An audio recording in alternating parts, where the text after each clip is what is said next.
चलिए तो भैया बता दें पहले ही आपको कि यूपीएससी ने एक नोटिफिकेशन जारी कर दिया है जिसका नाम है सीडीएस। ठीक है, जो लोग भी इंडियन मिलिट्री की तैयारी करते आ रहे हैं, मान लीजिए, और क्या नवल की, ठीक है, इंडियन नवल की तैयारी करते आ रहे हैं, तो लोगों के लिए खुशखबरी है कि आपकी जो नोटिफिकेशन आउट हो चुका है।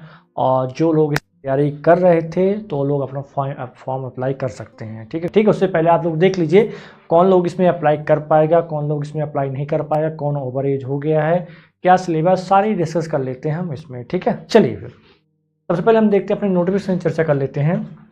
ये निकाला गया है यूपीएससी की ओर से, यूनियन पब्लिक सर्विस कमीशन की ओर से। ठीक है, याद रखिएगा। ठीक है, इसमें बताया गया है और कहाँ से आप लोग अप्लाई कर पाएंगे, तो यहाँ पर दिया गया है यूपीएससी online.nic.in पर जाके आप वेबसाइट उनकी, तो वहाँ से जाके आप लोग अप्लाई कर पाएंगे। और जो आपकी जो एग्ज़ाम कैसे होगा, जो एग्ज़ाम होगा आपका OMR सीट पर होगा। कैसे होगा? OMR सीट पर होगा, ऑनलाइन एग्जाम नहीं होगा, OMR सीट पर होगा। क्लियर रखिएगा। ठीक है, चलिए कौन लोग इसकी एलिजिबिलिटी रखता है वो जरूर देख लीजिएगा, और जो लोग तैयारी करते आ रहे हैं उन्हें जरूर आप लोग शेयर कर दीजिएगा कि इसका फॉर्म आपका निकल चुका है। और याद रखिएगा कब तक आप लोग इसे अप्लाई कर पाएंगे फॉर्म, तो इसकी लास्ट डेट आपकी अप्लाई फॉर्म है आपकी 9 जनवरी तक। कब तक है आपकी? तो 9 जनवरी तक आपकी इसकी लास्ट फॉर्म है, अप्लाई कर पाएंगे। ठीक है, और याद रखिएगा पेनल्टी ऑफ रॉन्ग आंसर को भी इसमें दिया जाएगा। याद रखिए candidate should be note that there be penalty negative marking for wrong answer marked by candidate in the objective type question. मतलब इस पेपर में आपको क्या नेगेटिव मार्किंग भी रहेगा। क्लियर याद रखिएगा।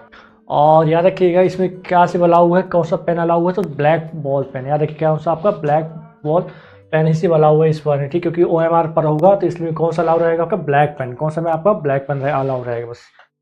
चलिए नेक्स्ट देखिए। देखिए ये कुछ पोस्ट निकाली गई हैं। ये हाँ ये ध्यान से देखिए जरा सुनो, ये पोस्ट निकाली गई हैं, आप लोग देख लीजिए। तो पोस्ट, ठीक है, याद रखिएगा सबसे पहले निकाली गई है इंडियन मिलिट्री एकेडमी। याद रखिए कितनी पोस्ट निकाली गई हैं, तो 100 पोस्ट यहाँ से निकाली गई हैं। याद रखिएगा। और उसी प्रकार बात करते हैं इंडियन नवल एकेडमी की, उससे कितनी निकाली गई? 32 पोस्ट निकाली गई हैं। और एयरफोर्स एकेडमी की ओर से कितनी निकाली गई हैं? तो आपकी निकाली गई 32 निकाली गई हैं। और ऑफिसर ट्रेनिंग एकेडमी, ठीक है, तो किसकी आपको, तो ऑफिसर ट्रेनिंग की कितनी निकाली गई हैं? तो यहाँ निकाली गई 275 निकाली गई हैं।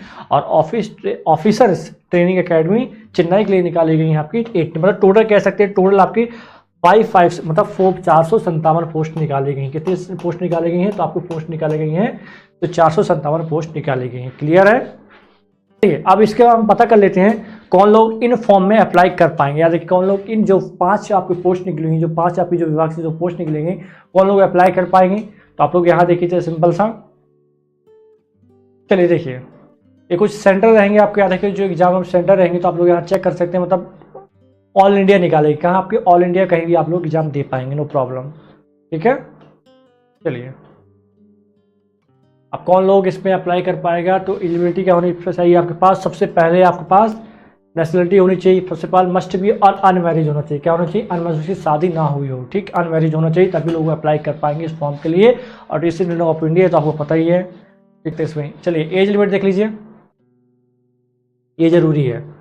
ये तो सबसे पहले अनमैरिज होना चाहिए। दूसरी बात याद रखिएगा उसका जो जन्म हो, जैसे याद बोर्न अर्लियर, ठीक है, 2 जनवरी 2001 के आपके होना चाहिए, बाद होना चाहिए, और 2006 के पहले होना चाहिए। कितने आपके 2006 के पहले हो तभी वो लोग अप्लाई कर पाएंगे, रखिएगा।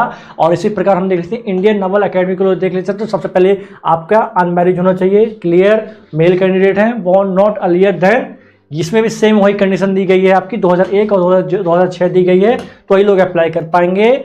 और याद रखिएगा फॉर एयरफोर्स एकेडमी की, किस लिए? एयरफोर्स एकेडमी के लिए जो एज मांगी गई है, जो एज मांगी गई है 2024 मांगी है। कितनी मांगी गई है? 2024 मांगी गई। क्लियर, याद रखिएगा। चलिए अब इसकी बात कर लेते हैं, हम किसी सिलेबस की बात कर लेते हैं। क्या ये रहा आपका एजुकेशन क्वालिफिकेशन की बात कर लेते हैं। किसकी बात कर लेते हैं? एजुकेशन क्वालिफिकेशन की बात कर लेते हैं। सबसे पहले तो बात करते हैं, सबसे पहले हम किसकी? IMA की। ठीक है, रखिए ऑफिसर ट्रेनिंग की एकेडमी की। तो सबसे पहले आपके पास क्या होना चाहिए? डिग्री आप किसी भी मतलब कह सकते हैं यूनिवर्सिटी से होना चाहिए, किसी भी यूनिवर्सिटी से होना चाहिए। मतलब कोई भी एनी बैचलर डिग्री आपके पास अगर पास होती है तो आप लोग इसमें अप्लाई कर पाएंगे। और अगर बात करते हैं इंडियन नवल एकेडमी के बारे में बात करते हैं, तो इसमें आपको डिग्री कहेगी चाहिए आपको, तो इंजीनियरिंग की डिग्री चाहिए, किसी भी आपके यूनिवर्सिटी से या इंस्टीट्यूशन से भी होनी चाहिए, कोई दिक्कत नहीं। इसी प्रकार आप देख लीजिए एयरफोर्स के लिए क्या एलिजिबिलिटी है, तो सिंपल सी बात है कि डिग्री आपके पास हो यूनिवर्सिटी। और याद रखिएगा साथ में विथ फिजिक्स एंड मैथमेटिक्स में क्या होना चाहिए आपके, मतलब जो आपके पास ग्रेजुएशन तो होना चाहिए, ग्रेजुएशन तो होना चाहिए, साथ ही साथ में जब आपने 12th पास किया हो तो आपके पास फिजिक्स के साथ मैथ्स होने चाहिए। किसके साथ? फिजिक्स के साथ आपके पास मैथ्स होना चाहिए, कंपलसरी है, ठीक है। चलिए, और इसमें एक और चीज़ देख ली, नोट कर लीजिए, इसमें सिंपल से एक और चीज़ कही, candidate who are staying in the final year semester degree course and तो लोग भी अप्लाई कर पाएंगे। मतलब याद रखिएगा, जो भी विद्यार्थी फाइनल ईयर में भी हो, चाहे फाइनल का सेमेस्टर चल रहा हो, तो लोग भी अप्लाई कर पाएंगे इस फॉर्म के लिए, ठीक है। अफेयरिंग चल जाएगा, नो प्रॉब्लम, ठीक।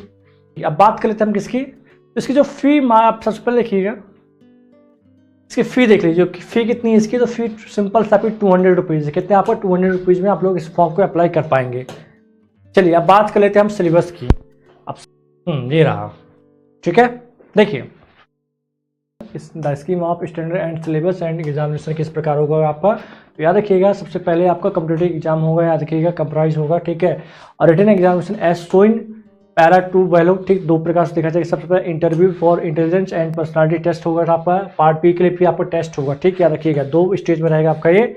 सबसे पहले हम लोग देख लेते हैं रिटर्न का लिए, ठीक। सबसे पहले आप लोग देख लीजिए रिटर्न के लिए, तो सबसे पहले आपसे पूछा जाएगा कि किसके लिए आपका, तो इंडियन मिलिट्री के लिए, इंडियन नेवल के लिए और एयरफोर्स के लिए, तीनों सेम रहेंगे आपके सब्जेक्ट, याद रखिएगा, तीनों सब्जेक्ट सेम रहेंगे आपके CDS का। ध्यान देखिएगा, सबसे पहले क्या पूछा जाएगा आपसे, इंग्लिश पूछा जाएगा। क्या पूछा जाएगा आपसे, तो इंग्लिश पूछा जाएगा। कितने मार्क्स का रहेगा आपका, तो 100 मार्क्स का रहेगा आपका यहाँ से। इसी प्रकार आपसे क्या पूछा जाएगा, तो जनरल नॉलेज पूछा जाएगा, जो कि कितना मार्क्स का रहेगा आपका, 100 मार्क्स का रहेगा। इसी प्रकार आपसे एलिमेंट्री मैथमेटिक्स पूछी जाएगी, कितने 100 मार्क्स रहेगी। इन सभी में आपको 2-2 घंटे टाइम दिया जाएगा, मतलब 2 घंटे आपको इंग्लिश का टाइम दिया जाएगा, 2 घंटे आपके लिए जनरल नॉलेज और मिलिट्री मैथमेटिक्स का टाइम दिया जाएगा। क्लियर है, ठीक है। तो इस प्रकार आपको क्या दिया जाएगा, तो ये रहेगा किसके लिए, किसके एग्जाम के लिए आपका, तो ये एग्जाम किसके एग्जाम के लिए है, तो इन तीनों के लिए रहेगा, ठीक है। और जो ऑफिसर रैंक के लिए, याद रखिए, जो ऑफिसर रैंक के लिए रहेगा, यहाँ पर देखिए जो बीम है, ट्रेनिंग, याद किसके लिए, तो for admission for officer training academy के लिए कितना है आपका, तो इंग्लिश आपसे पूछा जाएगा 100 मार्क्स का, जनरल नॉलेज पूछा जाएगा आपसे 100 मार्क्स, 2-2 घंटे टाइम का आपको टाइम दिया जाएगा इसमें। क्लियर है। चलिए, ये सिलेबस आपको कुछ इस प्रकार रहेगा। इसके बाद आपके पास क्या इंटरव्यू होगा, क्या होगा आपका इंटरव्यू, ठीक है। देखिए, यहाँ पर पूरा वो दिया गया है, किस प्रकार क्या पूछा जाएगा, सिलेबस बाकायदा दिया गया है कि इंग्लिश में क्या क्या पूछेगा, आपको जनरल नॉलेज में क्या क्या चीज़ पूछे जाएंगे, आपके अर्थमेटिक्स में जैसे क्या क्या पूछा जाए, जैसे कि number system, natural numbers, rational and real numbers, ये सब चीज़ें कहाँ से पूछे जाएंगे, आपके मैथमेटिक्स से पूछे जाएंगे। क्लियर है, ठीक है। मैंने आपको सारी डिटेल बता दी है, इसमें आपको सारी वैकेंसी डिटेल बता दी, ठीक, क्वालिफिकेशन क्या है बता दिया, एज बता दिया, सिलेबस बता दिया, और सैलरी भी आपको बता ही दूंगा, ठीक है। प्रीवियस ईयर जो पेपर आपको चौहान एकेडमी एप्लीकेशन मिल ही जाएंगे, ठीक है।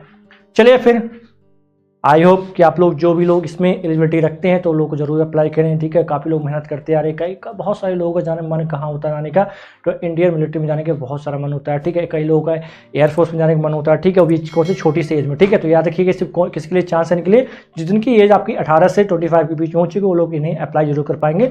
और कौन कितनी में एलिजिबिलिटी रखता है इसको जरूर चेक कर लीजिएगा, मैं बाकी सारी चीज़ें डिटेल दे दिया हूँ, ठीक है। तो आप लोग फॉर्म अप्लाई जरूर करिएगा, ठीक है, जो लोग तैयारी करते आ रहे हैं। चलिए फिर मिलते हैं आपसे कुछ नए अपडेट के साथ, ठीक है। तब तक के लिए जय हिंद, जय भारत।